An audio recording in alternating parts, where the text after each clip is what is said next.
What's up, guys? It's Small Strikes back here with another store championship first place deck profile. This is, what's your name, sir? James. All right, James. Where did you win at?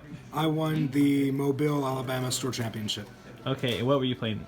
I was playing Cad Bane and Snoke. In Snoke. So it's Elite Cad and Elite Snoke with Frozen Wastes. Correct. All right, that's interesting. We'll get into that. So overall, what was your ups and what was your downs about the day, about just your deck choice in general?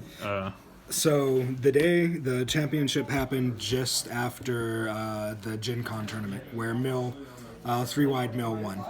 And there ended up being 7 matches for me against that deck that day, out of 9 total games that I played. That's so stressful. I decided to bring a very quick aggro deck so that I can beat any mill that happens to be there, which I figured there would be because of Gen Con. And yeah, it did what I wanted it to do. It killed mill 7 games in a row. Also killed brain cells. It did. So out of every aggro deck, I know a lot of Obi Maws and stuff like that's going around. Why did you choose Cad Snoke over everything? Because it resolves the dice immediately through Cad's action, and allows you to pump his damage up when you roll poorly with Snoke's ability. So even if you roll in 4 dice with Cad and only one of them lands on a damage side, that damage side is now doing 5 damage. Like if it's turn 1 and I don't pump 5 damage into you before you can respond to it, then I'm playing the deck wrong. And so why did you choose Frozen Waste over all the other... So as we're going through the profile, you'll see how few mitigation cards are in this deck. I never lost the roll-off once. So we always played on Frozen Wastes, and I always claimed first. I was about to say, generally you resolve all your dice and your turn's over before theirs, right? This deck will outspeed just about anything that's not another aggro deck. So having less mitigation in this deck works because the battlefield works as your mitigation. Okay. All right. Well, let's see what you're working with. All right. So I guess we'll start off with the upgrades first. Okay. It's a blue deck, so obviously it has the 4 solutions in it. I hate this card. Those are kind of self-explanatory. They'll save you more times than not.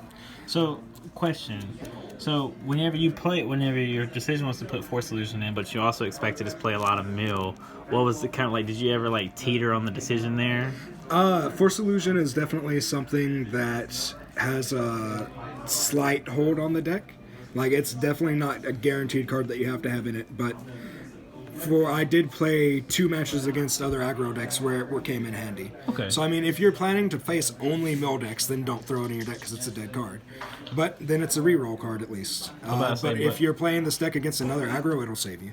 I was about to say, and that's generally where, in my opinion, from being a new player and everything, and just analyzing the meta, that's kind of where it's at, where it's mill or an aggro deck. So right. I guess it's good enough to play it and everything.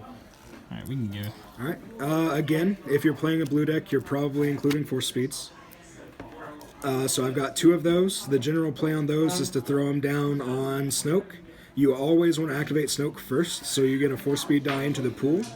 And then you use Cad's action to play a weapon and activate with ambush. So you activate him, and then you can resolve a 4-speed die and get 2 more actions before your opponent can do anything. That's nasty.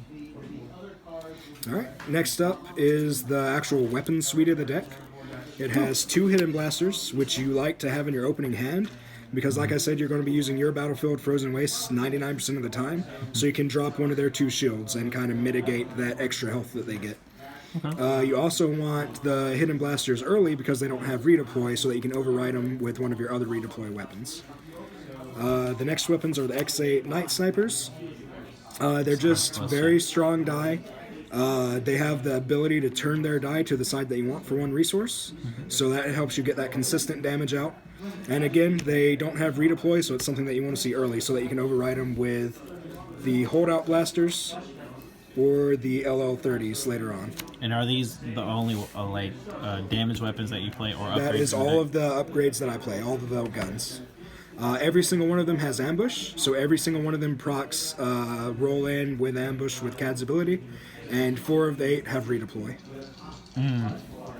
Well, out of each of these, which one do you think would be the best that for people, like if they were trying to make this but they were on a budget, like what are some other weapons that you think would be okay to play? I don't know if you have any off the top of your head. So this deck really focuses on using CADs, the ability to play an ambush weapon on CAD and roll them in and then be able to do something. These are, off the top of my head, I believe every ambush gun in the game currently. Okay. So if you are on a budget, really the only one to cut would be the X8s because they're the most expensive. And if you would have to put another gun in there, I'd probably put the E11s just because they have redeploy. Is E11 red? It is red, you're right. So you can't actually put this in this deck. Never mind what I just said. It's okay. It's okay. I'm about to say, would you just play it kind of slower and add more mitigation to the deck, you think? I don't know, because you kind of have to have the 8 weapons in there. The 8 weapons guarantees that you get at least 1 a turn, unless you have really bad luck. And you, like I said, this deck is built around CAD's ability, so you kind of have to have those weapons every turn. Right. Well, that's good. Is there do you have a favorite amongst the bunch that you enjoyed seeing? I know that, in my opinion, X8 is just because its action with CAD's action is just ridiculous. Its action makes it the strongest just for consistency. But honestly, my favorite weapon just to get to play down are the LL30s. Is that because it's CAD's? It is, yeah. But also, it has 2 base sides that you don't pay for. So when they redeploy to Snoke after CAD dies, you don't have a problem actually resolving their damage. And so you can get 3 damage and such. Okay, yeah, exactly. That makes sense. Right. So that's all of my equipment. So we'll just go ahead and clear that up then. And how much is that total? 12? Counting not the weapons, 2, 4, 6, 8, 10, 12. Awesome. And look at the sick mat that he has. Where that's Luke, right? It is. Yeah, Luke's dabbing on everybody. And I won this at the league in Panama City. And how'd you first place? You came in first place there as well. I did. Okay. Did you play CAD Snoke? No, that was long before Way of the Force came out. Oh, okay. It was like around this launch of Legacies. And what were you playing around that time? A lot of different stuff. It was a league, so it was made to be played over long periods of time. So like I played a lot of random decks, like a Han Solo, Ezra Maz deck. Just a lot of fun, weird stuff. Okay, yeah. Alright, so my only supports in the deck are Backup Muscle, 2 of. I love this card. Backup Muscle just adds to the consistent damage that you can do every game or every turn. It bypasses Force Illusion, which is incredible, especially against mill decks. They have 1 health left, they throw down that Force Illusion, and they block whatever damage that you have, but instead you just activate Backup Muscle and kill them. How many times did that come up in the tournament? Almost every game that I played against the mill, I used Backup Muscle to kill somebody with a Force Illusion. No wonder Backup Muscle for the MVP. Yeah, Backup Muscle is the MVP on this deck. It's just great. Honestly, only because it goes, and under shields, which again, like I said, I was building this specifically to go against the Yoda, Cassian, Anakin deck. Which you guys will also see on the channel very shortly. That's right. And Yoda pumps those shields out, especially late game when you're wanting to be more defensive. So if they've got a low health character, they pump those shields onto him, you can still take him out with Backup Muscle without having to... Exactly. Easy breezy. All right. The events... It's a lot. It is a lot of cards. So we've got All In. So the All In play is really strong. You have Snoke already activated. You play a weapon on CAD, you roll him in with ambush. You have all your dice in the pool. Then you can All In using Snoke's focuses to change your die to whatever you want and just dump a ton of damage into your opponent in a single action before they can do anything. So All In is probably the next MVP underneath Backup Muscle because it creates immediate one-hit KO effects. So strong. Going into that same thing, you can bait and switch. Pretty much every die in this deck has at least 1 resource side, and I have horrible luck doing it. But if you have bait and switch in your hand, you happen to roll in, you can turn one of Snoke's die to a 2 focus, still with ambush because of bait and switch, and then do the All In play if you wanted. Or just go ahead and use that focus, get the damage out however you need it. I noticed in every card that we've shown beforehand, nothing costed over 2 resources. So, do you normally don't really gain a lot of resources in this deck? You kind of just go with what you get at the beginning of the round, correct? So turn 1, you have a really interesting choice to make. You can either go full aggro and Snoke power action for for 4 or 5 damage into an enemy immediately. Or if CAD happens to roll in a resource, you can Snoke power action to get 3 resources. That starts you out, or that usually sets you up for the next 3 rounds without having to worry for any money whatsoever. Which is really good because you want to be able to pay for those 3 sides on CAD, you want to be able to pay for the sides on the X8 Night Sniper, and there's a lot of extra stuff that you want to pay for, so you keep your events and all the other cards low costed. So that you can have that extra to pay for your actual damage sides.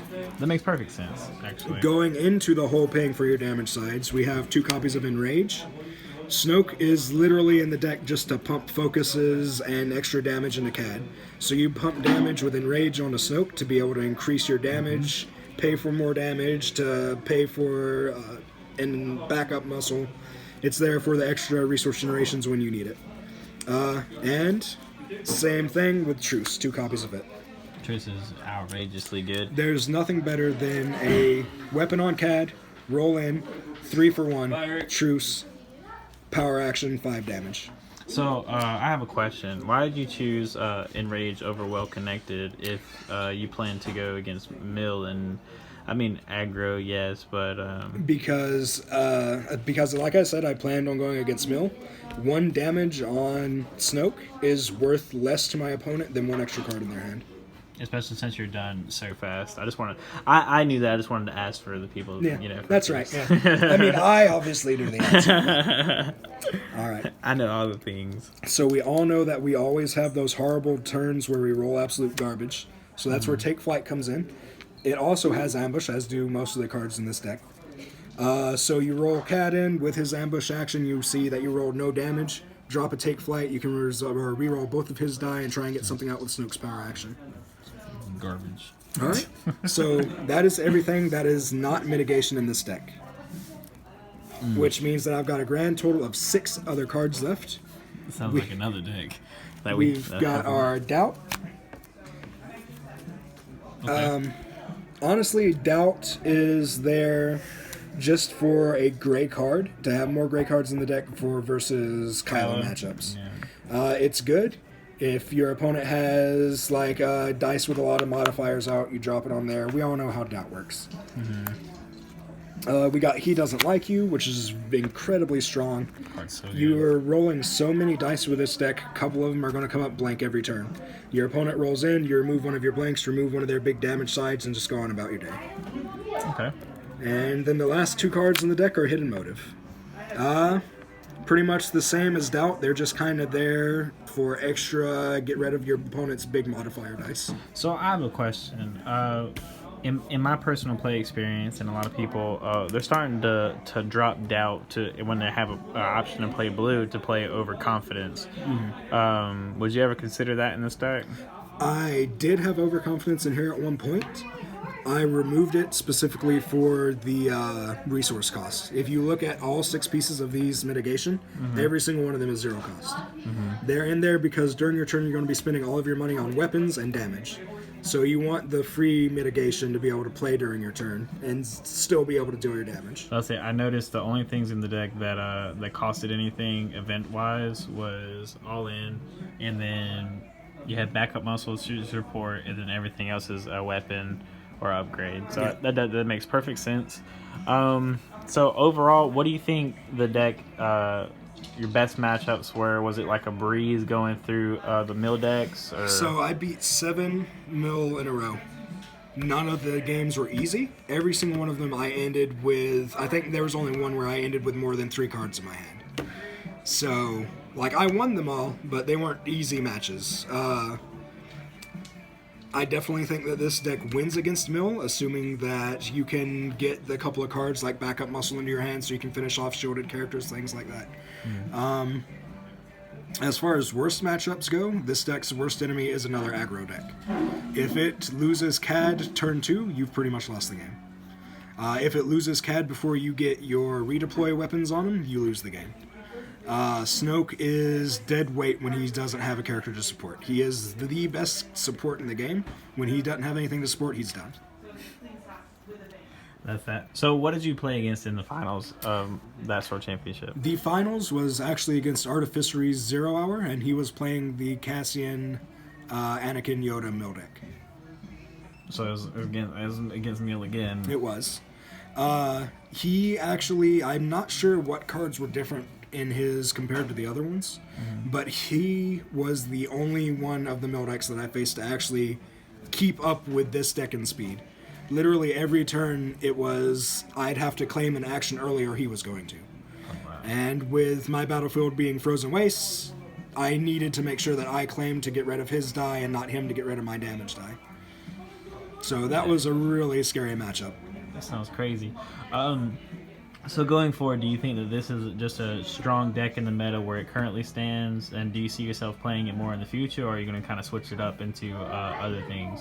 I mean, I don't like sticking with any one deck for too long just because I get bored real quick, but I do think this is an incredibly strong aggro deck. It does lose versus other aggro decks, but it beats mill, it beats vehicles, and I will definitely be keeping it together just to play for fun. Just to play for fun. I know me and you are going to be traveling to the Huntsville, Alabama Store Championship this Sunday, so you guys will probably be seeing this after that. But what are you planning to play there? So I took this deck to 2 Store Championships. First one in Panama City where I came in second, and then to this one in Mobile where I came in first. Now that I've won, I'm just going for fun, so I'm probably going to be playing my old Papa Palpatine deck. Papa Palpatine. Also, I totally forgot that this deck also got second at the Panama City one. Like, were your matchups there kind of the same, like with Mill and stuff, or was it more like? There were a lot diverse? more mid-range decks there. I don't think I actually faced Mill once there that day. It's been a long time. I do have a write-up on it though on the Star Wars Destiny database. I will link that in the description so you guys can go all read that and read his write-up about that tournament. And also, did you do one? You did one for... I also did one for the Mobile Store Championship. I'll also link that in the description below as well. But is there anything else you wanted to say? No, that's about it. Alright guys, well this was James and his CAD Snoke deck that won the Store Championship in Mobile and placed second in Panama City, Florida. And Maul out.